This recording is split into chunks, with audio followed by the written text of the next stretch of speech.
दोस्तों, अगर आप प्रोप्राइटरशिप बिजनेस में हैं तो आपका ईयरली जो सेल है, टर्नओवर है, वो अगर 2 करोड़ तक होता है तो भी आपको कुछ भी इनकम टैक्स भरने की ज़रूरत नहीं है। ये आपको मैं एक सेक्शन जो इनकम टैक्स एक्ट में है, सेक्शन 44AD,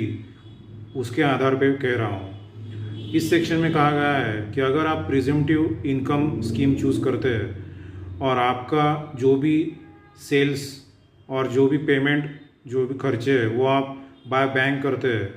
मोर देन 95% जो आपके ट्रांजैक्शन है वो बाय बैंक होते हैं, तो आपको सिर्फ 6% इसमें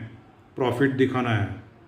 तो इस केस में 12 लाख तक भी आप 6% का जो प्रॉफिट है वो दिखाएंगे तो भी आपको कुछ भी इनकम टैक्स फाइनेंशियल ईयर 25-26 में नहीं लगेगा। और अगर आप प्रोफेशनल है, सर्विस प्रोवाइडर है, तो आपको 24 लाख तक अगर ग्रॉस रिसीट्स है तो उस केस में भी आपको कुछ भी इनकम टैक्स भरने की ज़रूरत नहीं है, क्योंकि 12 लाख तक आपको कुछ भी इनकम टैक्स नहीं है as per the new finance bill.